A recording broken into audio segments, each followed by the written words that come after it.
जय हिंद दोस्तों, welcome to I next. कैसे हैं आप लोग। आज है 5 सितंबर 2021।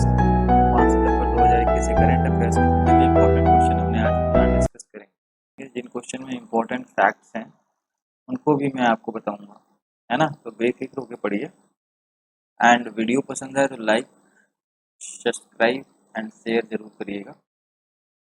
तो चलिए आगे बढ़ते हैं। आज का पहला क्वेश्चन, हाल ही में सरकार ने आयुष आपके द्वार अभियान शुरू किया है, ये क्या है। तो जल्दी से आप कमेंट बॉक्स में आंसर दीजिए। चिकित्सीय सहायता है, दैनिक चिकित्सा उपकरण है, औषधि पौधे हैं, या इनमें से कोई नहीं। चिकित्सीय सहायता मतलब उन्होंने पैसा दिया हो, है ना, एक बॉन्ड टाइप का आपको देगा तो उसमें सहायता है। या फिर दैनिक उपकरण दे रहे, लाइक बीपी मेजरमेंट के लिए आपको, है ना, थर्मल स्कैनिंग के लिए जो डिवाइस आ रही है वो दे रहा है, या फिर औषधि पौधे दे रहा है। इसका सही जवाब है भाई औषधीय पौधे दे रहा है। अब औषधि पौधों में क्या है आपको मैं आगे चल के भी बताता हूँ औषधि पौधे क्या हैं बेसिकली। उससे पहले कुछ फैक्ट जान लेते हैं आयुष के बारे में। सबसे पहले 2014 में जब एनडीए की गवर्नमेंट आई थी, यानी मोदी जी की, तो उस टाइम में इसका नाम आयुष नहीं हुआ करता था। उसमें एक मंत्रालय बनाया गया था, बट उसका पर्पस था एजुकेशन, रिसर्च एंड आपका मेडिसिन, इंडियन मेडिसिन जो पहले चला करती थी उस पर फोकस करना होता था। लेकिन 2021 में इसका नाम बदल के आयुष कर दिया जाता है। आयुष कर दिया जाता है तो आयुष का फुल फॉर्म जानते हैं आप लोग, क्या होगा। A for Ayurveda, A for Ayurveda, Y for yoga, U for Unani, S for Siddha and H for homeopathy, है ना। तो ये था आयुष मंत्रालय बना दिया गया। अब इस क्वेश्चन में क्या है एक्चुअली, क्वेश्चन में ये कहा गया है सेंट्रल गवर्नमेंट की तरफ से, जो स्टेट्स में हमारे हेल्थ मिनिस्टर है ना, उनकी ये ड्यूटी बनती है कि एक साल के अंदर 75 लाख हाउसेस को क्या देंगे, मेडिसिनल प्लांट प्रोवाइड करेंगे। ये किसके तहत किया जा रहा है सब, अभी आपको पता है आज़ादी का अमृत महोत्सव मनाया जा रहा है ना। उसी आज़ादी के अमृत महोत्सव के तहत ये कार्यक्रम चलाया जा रहा है, और भी सारे आज़ादी के अमृत महोत्सव में कार्यक्रम हो रहे हैं। तो चलिए मैं आपको मेडिसिनल प्लांट्स कुछ दिखाता हूँ, है ना। तो ये है हमारा मेडिसिनल प्लांट, गेस करिए कौन क्या है। Just tell me in the comment box कितने लोगों को पता है, लेट्स सी। तो चलिए मैं बताता हूँ आप लोगों को। पहला जो फिगर दिख रहा है ये वाला, एक नंबर, ये क्या है, ये भाई अश्वगंधा है। क्या है, अश्वगंधा, है ना। ये अश्वगंधा है, इसको आप देखे होंगे। अब मैं तो अपने घर में लगा रखा हूँ, कोरोना टाइम में बेसिकली इसका यूज़ बहुत है। इसकी अलग अलग खासियत होती है। बेसिकली आप पत्तियों को भी चाय में डाल के पी सकते हैं बेसिकली। और इसका ये जो सीड है ना, ये रेड कलर का सीड दिख रहा है, ये भी यूज़ में आता है। और इसकी जड़ें जो होती है ना, वो जड़ भी काम आती है। ये चलिए अब ये 2 नंबर का प्लांट दिख रहा है जो आपको, ट्री, ये तो सबको पता होना चाहिए, ये आंवला है ना। ये आंवले का है, तो ये भी मेडिसिन पर्पस में यूज़ होता है भाई। आंवला जो होता है, हमारी स्किन फटती हैं तो उन स्किन को रिपेयर करने के लिए, अगर विटामिन सी की कमी हो जाती है, विटामिन सी की कमी होती है, तो वहाँ पे आंवला डॉक्टर रिकमेंड करता है कि भाई आंवला लेना है ना। या फिर किसी के बाल झड़ रहे हो, है ना, बाल झड़ना, उस टाइम में आंवला लेते हैं। ये किस में होता है, ये इम्यूनिटी बूस्ट करता है, इम्यूनिटी बूस्ट करता है। अब इसको देखिए आप 3 नंबर को, ये क्या है, ये गिलोय है। ये जो आप देख रहे हैं ना, ये लकड़ी, ये दिस वन, इस लकड़ी का भी यूज़ होता है भाई, इस फ्रूट का भी यूज़ होता है। और इसकी पत्तियां देखिए, थोड़ा मनी प्लांट टाइप का नहीं लग रहा है, मनी प्लांट जो घर में लगता है, लेकिन ये पेड़ों पे ना लताओं की तरह चढ़ जाता है ऐसे। ये बहुत जगह आपको मिलेगा, जस्ट रिकॉग्नाइज इट, तो वहाँ पे आपको मिलेगा। ये है एक्चुअली में, क्या बताया मैंने आपको, ये लोई। अलग अलग चीज़ों के लिए अलग अलग यूज़ है। लाइक किसी को फीवर आ जाता है तो फीवर में भी इसकी पत्तियों का काढ़ा बना के पीते हैं, है ना। और ये स्टिक का भी यूज़ करते हैं, अभी कोरोना में बहुत लोगों ने पिया है, इस स्टिक से भी बहुत इम्यूनिटी बूस्ट होती है ना। इसको काट काट के चाय में डाल के काढ़ा बनाते हैं और चीज़ें भी मिला लेते हैं। और इसको तो भाई सभी लोग जानते हैं, है ना। ये तुलसी जी हैं, ये सबके घरों में लगी होंगी। तुलसी जी भी इम्यूनिटी बूस्ट करती हैं, है ना। आपने देखा होगा कि तुलसी आई ड्रॉप भी आता है बाबा रामदेव का, है ना। तो वहाँ पे भी आप देख रहे हैं तुलसी का यूज़ किया जा रहा है। तो भाई हमारा दूसरा क्वेश्चन क्या है, आज यानी 5 सितंबर कौन सा दिन है। जल्दी से आप लोग कमेंट बॉक्स में बताइए, देखते हैं कितने लोगों को पता है, क्योंकि ये तो हर साल आना है ना। यू शुड नो कि कौन सा दिन है। तो महिला दिवस है या बाल दिवस है या शिक्षक दिवस है या इनमें से कोई नहीं, है ना। I just want the answer fast. तो भाई ये महिला दिवस तो है नहीं, बाल दिवस है नहीं, इनमें से कोई है नहीं। तो बचा हमारा कौन सा, ये हमारा शिक्षक दिवस है आज। तो सबसे पहले शिक्षक दिवस की आप सभी को हार्दिक शुभकामनाएं। तो चलिए भाई शिक्षक दिवस के बारे में जान लेते हैं, इसका थोड़ा बैकग्राउंड जान लेते हैं कि शिक्षक दिवस का क्या बैकग्राउंड है। तो बेसिकली शिक्षक दिवस जो होता है हमारा, ये हमारे पूर्व राष्ट्रपति एवं उपराष्ट्रपति सर्वपल्ली राधाकृष्णन, है ना, सर्वपल्ली राधाकृष्णन जी के जन्मदिन के उपलक्ष्य में मनाया जाता है। अब सर्वपल्ली राधाकृष्णन कौन थे, उनको देखना भी जरूरी है ना। तो बिल्कुल मैं आपको दिखाता हूँ सर्वपल्ली राधाकृष्णन जी कौन थे, है ना। तो ये हैं हमारे सर्वपल्ली राधाकृष्णन जी। जैसी अब सर्वपल्ली राधाकृष्णन जी को देखिए जरा, ये हैं सर्वपल्ली राधाकृष्णन जी। उस टाइम में ब्लैक एंड वाइट कैमरा हुआ करता था, तो ये उसी टाइम का फोटो है उनका। अब इनका क्या था कि जो फर्स्ट टाइम इन्होंने वाइस प्रेसिडेंट के रूप में इंडिया में क्या सर्व किया, 1952 से लेके 1962 में तक सर्व किया इन्होंने। और प्रेसिडेंट के तौर पे इन्होंने सर्व किया 1962 से लेके 1967 तक। अब सर्वपल्ली राधाकृष्णन ये नहीं चाहते थे कि इनका जो जन्मदिन है वो शिक्षक दिवस के रूप में मनाया जाए। ये एक बहुत अच्छा शिक्षक भी थे, है ना। गायन वादन भी किया करते थे और बच्चों से बहुत इंटरेक्टिव थे। बेसिकली इनके जो फ्रेंड थे, जब ये प्रेसिडेंट थे, फ्रेंड एंड शिक्षक, और उस समय जो बच्चे थे उन्होंने बहुत रिक्वेस्ट किया इनसे कि सर मैं आपका जन्मदिन जो है वो शिक्षक दिवस के रूप में मनाना चाहता हूँ, लेकिन इन्होंने मना किया कि I don't want to be a famous person, है ना। यू डोंट सेलिब्रेट, है ना, I don't want to be a celebrity. लेकिन आखिरकार लोगों ने इनको मनाया और तब से ये शिक्षक दिवस की प्रथा चली जा रही है। तो इन्हीं के उपलक्ष्य में शिक्षक दिवस मनाया जाता है। Alright, I think you got the point. Now let's move, है ना। तो चलिए आगे बढ़ते हैं। अब है अगला क्वेश्चन, किसने त्रिपक्षीय कारबी शांति समझौते पर हस्ताक्षर किए हैं। असम गवर्नमेंट, सिक्किम गवर्नमेंट, केंद्र सरकार या इनमें से कोई नहीं। तो हाल ही में केंद्र सरकार ने किया है समझौता, कारबी समझौता। अब कारबी समझौता क्या है, तो कारबी एक टेरर ग्रुप है जो कि आसाम में एक्टिव रहता है। अब इसके बारे में थोड़ा डिटेल में जानते हैं, चलिए मैं आपको मैप पे दिखाता हूँ, है ना। तो ये रहा मैप में आसाम आपका। तो आसाम में अगर आप फिर से देखेंगे तो ये जो एरिया दिख रहा है ना, यहीं पे काबरी नाम के जो हैं, कार्बी नाम के टेररिस्ट हैं। इन्होंने बहुत उत्पात मचा रखा है आसाम में। और इनका ये देख सकते हैं आप, इनका ये खुद का फ्लैग है।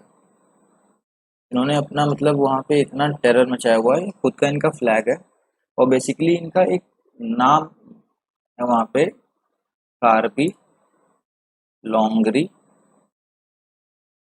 कैचर हिल, फ्रंट, लिबरेशन, है ना। तो ये हैं, अभी हाल ही में गवर्नमेंट ने कुछ लोगों को पकड़ा है, जिसमें से अराउंड 1,000 के लोगों को पकड़ा गया है, और ये उसमें से करीब 200 लोग जो हैं वो सरेंडर कर चुके हैं, और वो क्या कर रहे हैं, गवर्नमेंट के साथ एक समझौता कर रहे हैं, कार्बी समझौता, उसी के बारे में ये क्वेश्चन था। तो केंद्र सरकार उनसे एक समझौता कर रही है कि आगे चल के अटैक वगैरह नहीं करेंगे, तो उसी पे ये क्वेश्चन था। चलिए नेक्स्ट क्वेश्चन पे आते हैं। क्वेश्चन नंबर 4, पैरा ओलंपिक के एकल संस्करण में 2 पैरा ओलंपिक पदक जीतने वाली पहली भारतीय महिला, है ना, 2 पैरा ओलंपिक पदक जीती हैं, तो वो कौन है, अवनी लेखारा जी हैं, जो कि पैरा ओलंपिक गेम्स हाल ही में चल रहे हैं, उसमें अवनी लेखारा जी हैं, और ये शूटिंग में 10 metre rifle shooting, 10 metre rifle shooting में।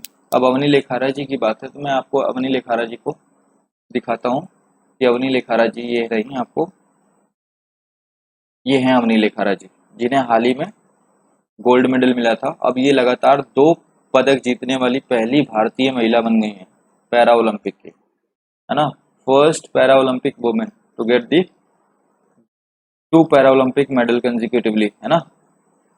चलिए चलो भाई, क्वेश्चन नंबर 5, प्लास्टिक समझौता शुरू करने वाला पहला एशियाई देश कौन सा बन गया है, तो जल्दी से कमेंट बॉक्स में बताइए। तो इसका आंसर है भारत। भारत अभी हाल ही में प्लास्टिक समझौता करने वाला एशिया का पहला देश बन गया है। आपको पता है कि गवर्नमेंट ऑफ इंडिया प्लास्टिक को लेकर बहुत सतर्क है, क्योंकि प्लास्टिक एक ऐसा मटेरियल है कि that takes very much time to degrade, है ना। इनफैक्ट वो डिग्रेड होता ही नहीं है बहुत टाइम, अराउंड 1,000 ईयर्स, है ना। इतना तो हमारे एक्सपेक्टेड अर्थ की लाइफ है, जो कि हमारे स्टीफन हॉकिंग साहब कह के गए, है ना। तो how it could be possible, and we have to focus on SDG goals, है ना, सस्टेनेबल डेवलपमेंट गोल्स, तो उसके तहत हमें इस पर फोकस करना होगा। तो उसी के लिए भारत ने अभी क्या किया है, प्लास्टिक समझौता किया। अभी हाल ही में आपने पिछले साल न्यूज़ सुनी होगी कि जो पन्नियां हैं हमारी, जो चलती हैं थैला, वो 50 माइक्रोन से नीचे नहीं होनी चाहिए, should not be less than 50 micron, ये 50 माइक्रोन से बड़ा होना चाहिए। इसका कारण यही था, ये जो होती है ना, ये नॉट रिसाइकलेबल होती है, इनका वेट इतना लेस होता है कि ये कलेक्ट भी इजिली नहीं हो पाती हैं, एयर के थ्रू ब्लोन हो जाती हूँ, और जब इसको चैम्बर में डाला भी जाता है, तो ये जाके चैम्बर में, जैसे ये डाला गया मान लीजिए, तो ये चैम्बर में जाके स्टिक कर जाती है ना, rather than just melting out, तो ये भी इशू क्रिएट होता है। सेकेंडली अगर बात करें, तो इंडिया हर वर्ष 9.46 टन प्लास्टिक जनरेट करता है, इसमें से 40% जो प्लास्टिक है ना हमारा, वो रिसाइकल हो ही नहीं पाता है, रिसाइकल नहीं हो पाता है।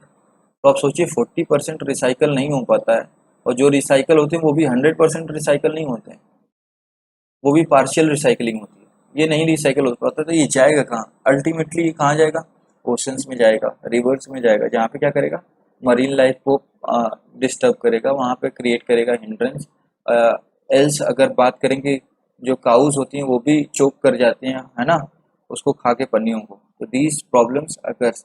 तो बेसिकली ये प्लास्टिक समझौता जो हुआ है, वो world wide federation for nature India, इसके थ्रू ये प्लेटफॉर्म चालू हुआ है, इन कोलेबोरेशन विद किसके थ्रू, कोलेबोरेशन किससे किया इन्होंने, CII, confederation of Indian industries, इनके साथ कोलेबोरेट करके कि भाई आप पैकेजिंग जो यूज़ करेंगे, अननेसेसरी पैकेजिंग पहले तो नहीं करेंगे। दूसरी बात, पैकेजिंग का मतलब आप समझ रहे हैं, जैसे आपने कोई प्रोडक्ट खरीदा अमेजोन फ्लिपकार्ट से, तो वहाँ पे देखा होगा कि पन्नियों में पैक होके आता है। तो बेसिकली अब ये बड़ी बड़ी कंपनियां हैं जो ये भी फोकस कर रही हैं कि हम पन्नियों को रिड्यूस करें, वो पन्नियां जो लेस देन 50 माइक्रोन है, जहाँ पे हम पन्नी का यूज़ नहीं कर सकते हैं, वहाँ पे क्यों ना हम कार्डबोर्ड पे जाएं, है ना, और बाकी अदर्स पे। ऐसा नहीं प्लास्टिक बैन ही हो जाएगा, plastic is most important part also, है ना, everything is made of plastic, maximum material around you, तो प्लास्टिक पूरी तरह से बैन तो नहीं हो सकता, है ना। लेकिन हम क्या कर सकते हैं, इसके यूज़ को मिनिमाइज कर सकते हैं, ऐसे यूज़ जो हम एक बार यूज़ करके फेंक देते हैं, जैसे बॉटल आपने यूज़ किया, बॉटल को आपने फेंक दिया, है ना, तो वन टाइम यूज है। ये वन टाइम यूज वाली जो चीजें हैं इनको हमको डिस्टिंग्विश करना है, इनको छांटना है और इन्हीं को क्या करना है, बैन करना है। ठीक है, तो इन्हीं को गवर्नमेंट ने भी बैन किया था। चलिए भाई नेक्स्ट क्वेश्चन की तरफ बढ़ते हैं। क्वेश्चन नंबर 6 क्या कह रहा है कि ALUAB के लिए समझौता किसने किया है। ALUAB, पहली बात तो UAV आपको पता होना चाहिए क्या होता है ना। तो UAV भाई होता है अनमैन्ड अनमैन्ड एरियल व्हीकल, है ना, अनमैन्ड एरियल व्हीकल। और AL आगे लग गया तो AL का मतलब क्या होता है, एयर लॉन्च। एयर लॉन्च मतलब हवा में ही लॉन्च हो जाएगा। अनमैन्ड एरियल व्हीकल, अनमैन्ड मतलब वहाँ पे कोई आदमी ही नहीं है, ये आदमी नहीं है, विदाउट आदमी चलेगी ये जहाज, है ना, विदाउट आदमी चलेगी ये अनमैन्ड एरियल व्हीकल। ठीक है, इसमें किसी आदमी की जरूरत नहीं होती है। ये बेसिकली हम एक मॉनिटर करेंगे कंप्यूटर पे देख के अपना रिमोट कंट्रोल सेंसिंग डिवाइस। तो ये अभी भारत और अमेरिका के बीच हुआ है, भारत और अमेरिका के बीच समझौता हुआ है। मिनिस्ट्री ऑफ डिफेंस ने क्या किया है, जुलाई में ही किया था, जुलाई 21 में। अब इसकी डील पे बात हुई है कि भाई जल्द से जल्द हमें डिलीवरी प्रोवाइड की जाए।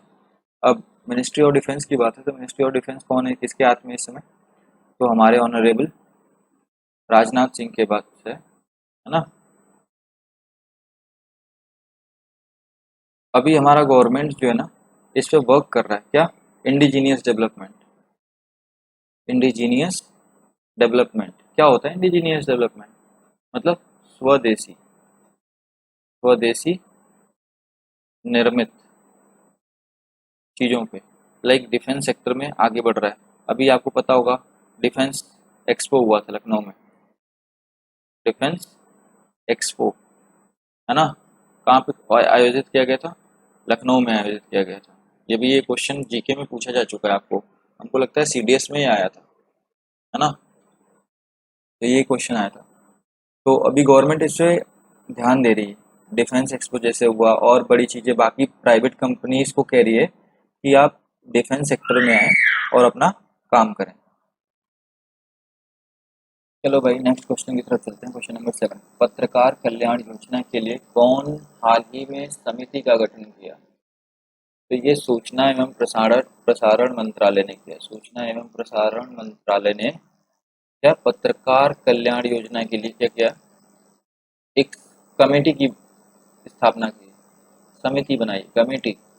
और उस कमेटी के हेड कौन होंगे, उस कमेटी के हेड होंगे भाई जो हमारे प्रसार भारती है ना, प्रसार भारती, उसी का उसके मेंबर जो होंगे वो हैं हमारे अशोक कुमार टंडन जी। इन्हीं को इसका चेयरमैन बनाया जाएगा इस कमेटी का। और बोला गया है कि आपको 2 मंथ में, इस कमेटी ने बोला है 2 मंथ में हम रिपोर्ट देंगे आपको, है ना, किसके लिए, पत्रकार के कल्याण योजना के लिए एक कमेटी बनाई गई। उसके लिए जो भी योजनाएं हैं कल्याणकारी उसके जो देख रेख होगी वो अशोक कुमार टंडन जी के नेतृत्व में किया जाएगा। चलिए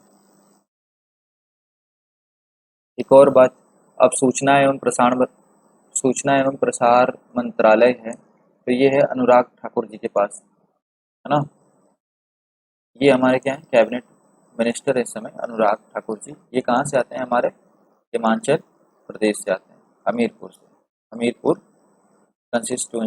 कंस्टिट्यूएंसी, हमीरपुर कंस्टिट्यूएंसी से आते हैं, इस बात हमीरपुर कंस्टिट्यूएंसी से आते हैं। चलिए नेक्स्ट क्वेश्चन, हाल ही में प्रधानमंत्री मोदी ने प्रगति बैठक का कौन सा संस्करण किया है।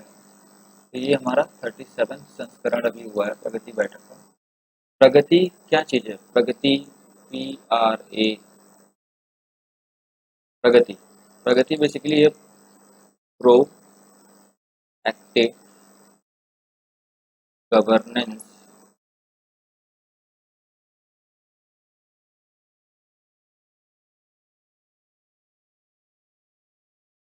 एंड टाइमली इम्प्लीमेंटेशन, ठीक है, प्रगति का ये फुल फॉर्म है। तो उसकी अभी बैठक किया है मोदी जी ने, वो 37 एडिशन की है बैठक। अब प्रगति में अराउंड 1,20,000 करोड़ रुपए के आसपास का बजट पास हुआ था प्रगति में, है ना। कितना पैसा इसमें दिया गया है, और 12 स्टेट्स हैं जो इसके अंडर में, ठीक है। चलिए next question, question number 9। BRICS ऊर्जा मंत्रियों की बैठक का कौन सा संस्करण आयोजित हुआ है? तो ये है next question, question number 9। BRICS ऊर्जा मंत्रियों की बैठक का कौन सा संस्करण आयोजित हुआ है? तो ये है हमारा छठा संस्करण। अभी हाल ही में ऊर्जा मंत्रियों का बैठक हुआ था, तो उसमें छठा संस्करण हमारा आयोजित हुआ है ब्रिक्स का। अब ब्रिक्स की बात है तो ब्रिक्स में यार ब्राजील आता है, नाम से ही है Brazil, Russia, India, China and South Africa. और इसमें जो होस्टिंग कंट्री होती है ना, एक साइकिल की टाइप एक साइक्लिसिटी होती है इनके अंदर, और ये रोटेट करती रहती है, होस्टिंग जो होती है कंट्री का। चलिए, और हाँ, ब्रिक्स को बनाया क्यों गया था? ब्रिक्स को इसलिए बनाया गया था बेसिकली कि पीस हो, सिक्योरिटी हो, डेवलपमेंट हो और कॉपरेशन हो, है ना। इस मोटिव से ब्रिक्स को बनाया गया था। और इसका हेडक्वार्टर की बात करें तो ये संघाई में है, चाइना, ठीक है जी। चलिए नेक्स्ट क्वेश्चन, क्वेश्चन नंबर 10। हाल ही में यूएनईपी किस पेट्रोल दुनिया से पूरी तरह खत्म करने की घोषणा की है? हाल ही में यूएनईपी ने किस पेट्रोल को, बेसिकली ये टाइपिंग एरर है, किस पेट्रोल को दुनिया से पूरी तरह खत्म करने की घोषणा की है? तो ऑप्शन है विषाक्त सीसा पेट्रोल, उच्च ऑक्टाइन संख्या पेट्रोल, कम कार्बन फ्लैश पेट्रोल, या इनमें से कोई नहीं। तो ये है विषाक्त सीसा पेट्रोल। इसको इंग्लिश में कहते हैं क्या कि toxic lead petrol. Basically UNEP, United Nation environment programme, जिसके अभी हेड प्रेजेंट टाइम में कौन है? President Inger Andersen, Inger Andersen. और हेडक्वार्टर की बात करें भाई इसकी, तो इसकी हेडक्वार्टर है नैरोबी, और ये केन्या में है ना। तो ये तो इसका स्टैटिक पोर्शन है। Let's talk about it's dynamic. क्या बात है एक्चुअली कि 2002 में यूएनईपी ने एक पार्टनरशिप किया था, ठीक है। उस पार्टनरशिप में इसका एम था कि जो पेट्रोल पंप है ना उसको टॉक्सिक फ्री करना है। वो टॉक्सिक कौन सा? लेड टॉक्सिक फ्री, है ना, उससे फ्री करना था। तो अभी इसने क्या किया है, पूरे वर्ल्ड में डिक्लेयर कर दिया है कि petrol is now lead toxic free.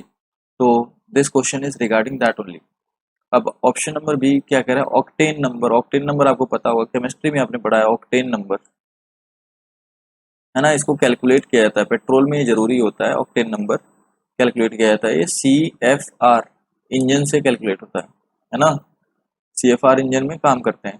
तो CFR का फुल फॉर्म होता है compressive fuel research engine.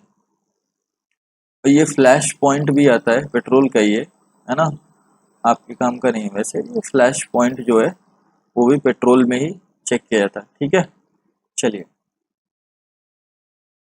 Now next question. हाल ही में ब्रिक्स NBD में कौन से नए सदस्य जुड़े हैं? तो ये है हमारा ऑप्शन नंबर डी, ये हाल ही में जुड़े हैं। क्या नाम है इनका? UAE, United Arab Emirates, Bangladesh और उरुग्वे। ये 3 देश हैं जो ब्रिक्स NBD में जुड़े हैं, ठीक है। ब्रिक्स तो आप लोगों को पता ही है क्या होता है ना, कौन कौन से देश हैं।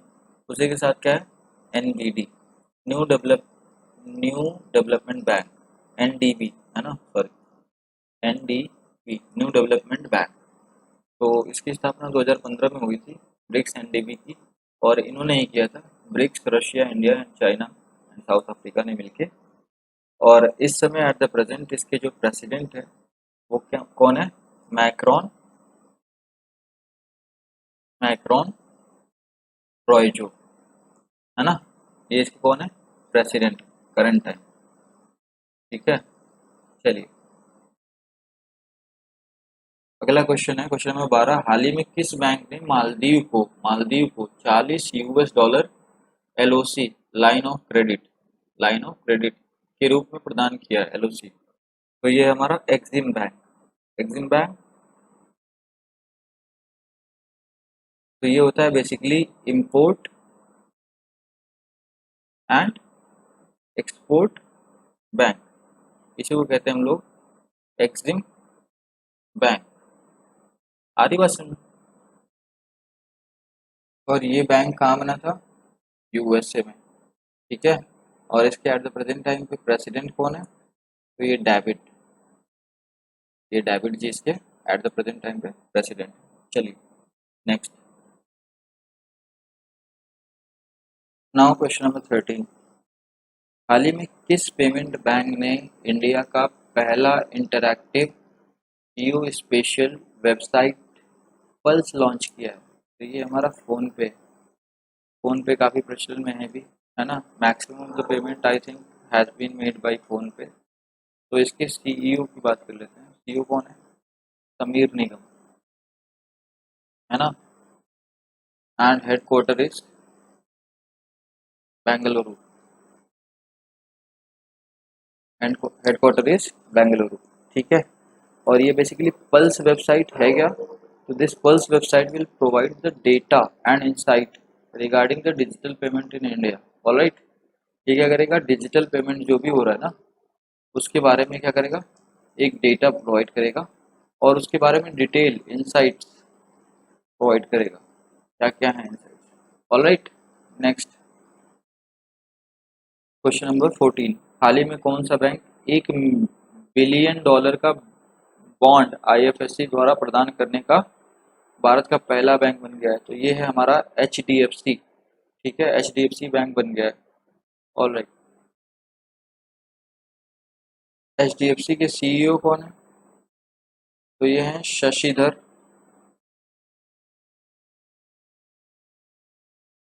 जगदीशन, शशिधर जगदीशन। और इसका हेडक्वार्टर कहाँ पे है? तो हेडक्वार्टर है भाई मुंबई में, याद रखिएगा। ठीक है, और बात कर लें आप, CEO हो गया, हेडक्वार्टर हो गया। और एच डी एफ सी का फुल फॉर्म होता है housing development and finance corporation limited. ठीक है, these are the facts related to HDFC। चलिए आगे बढ़ते हैं। Next question, question number 15। हाल ही में double A N S prize पुरस्कार जीतने वाले कौन पहले भारतीय बन चुके हैं? तो ये हमारे Basant Kumar Mishra ji. Well done job sir. Basant Kumar Mishra ji basically एक न्यूरोलॉजिस्ट हैं।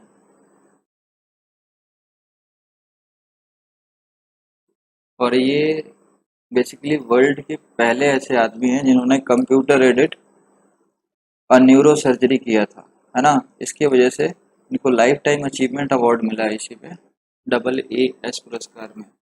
तो आप जरा उनको देख लीजिए एक बार, बसंत कुमार मिश्रा जी। तो एक बार आपको याद रहेंगे। तो ये रहे हमारे बसंत कुमार मिश्रा जी, ना। वेट में दिस, तो ये हमारे बसंत कुमार मिश्रा जी, जिनको अभी AANS पुरस्कार मिला है। ये साइंटिफिक एनुअल मीटिंग होती है ना, वहीं पे ये 2021 की कहाँ पे हुई थी? फ्लोरिडा में। तो वहीं पे उनको AANS पुरस्कार मिला है, न्यूरोलॉजिस्ट। ये पहले भारतीय बन चुके हैं, अभी तक किसी को नहीं मिला था। नेक्स्ट क्वेश्चन, क्वेश्चन नंबर 16, हाल ही में किस कंपनी ने किसान स्टोर लॉन्च किया है? तो ये हमारा अमेजोन ने किया है, किसान स्टोर लॉन्च किया है। ये हाल ही में हमारे कृषि एवं किसान कल्याण मंत्री कौन है हमारे? नरेंद्र, एक सेकेंड, नरेंद्र सिंह तोमर जी किसानों को डेडिकेट किए हैं। इस पे क्या करेगा, एक ऐसा प्लेटफॉर्म है जहाँ पे किसान सारी चीज़ें एक्सेस कर पाएगा रिलेटेड टू खेती बाड़ी, है ना। जो भी वो खेती बाड़ी करता है उससे रिलेटेड जितने भी टूल हैं वो यहाँ पे वो एक्सेस कर सकता है। टूल के साथ साथ खाद वस्तुएं भी उसको यहाँ पे किसान स्टोर पे मिल जाएगी। वो अमेजोन द्वारा लॉन्च किया गया। चलिए आगे बढ़ते हैं। अच्छा, अमेजोन की बात की तो जेफ बेजोस इसके क्या है? CEO है, ठीक है ना। ऑलराइट, दुनिया की सबसे अमीर लिस्ट में भी आ चुके हैं ये। Question number 17, Corbevax vaccine, Corbevax, question number 17, Corbevax vaccine जिसे हाल ही में DGCI ने अप्रूव किया है वो किसके द्वारा बनाया गया? तो ये बायोलॉजिकल ई लिमिटेड के द्वारा बनाया गया, ठीक है ना। बायोलॉजिकल ई लिमिटेड के द्वारा बनाया गया। नेक्स्ट क्वेश्चन, हाल ही में विश्व सामाजिक सुरक्षा रिपोर्ट आई है। विश्व सामाजिक सुरक्षा रिपोर्ट ये किसके द्वारा लॉन्च किया गया? तो ये अंतर्राष्ट्रीय श्रम संगठन के द्वारा लॉन्च किया गया, ठीक है। आप इसे ध्यान में रखिएगा, ये एग्जाम में क्वेश्चन आ सकता है, मोस्ट इम्पोर्टेंट क्वेश्चन। अंतर्राष्ट्रीय श्रम संगठन के द्वारा ILO, इंटरनेशनल लेबर ऑर्गेनाइजेशन के द्वारा इसको लॉन्च किया गया है। और इस रिपोर्ट में ये भी सामने आया है कि खाली अप्रॉक्सीमेटली 43% लोगों को ही सोशल सिक्योरिटी है ना। कितनी अजीब बात है ना। और कोविड-19 में तो और ही लोग इनसिक्योर हो गए हैं, है ना। तो ये रिपोर्ट जारी की गई है, उसमें बताया गया। चलिए क्वेश्चन नंबर 19 और आज का सबसे आखिरी क्वेश्चन, है ना। आर्मी, नेवी, एयरफोर्स ने D4S लॉन्च किया है। ये किसके द्वारा निर्मित है? ये DRDO द्वारा। तो इससे पहले ये जान लेते हैं D4S है क्या बेसिकली। Detect, deter,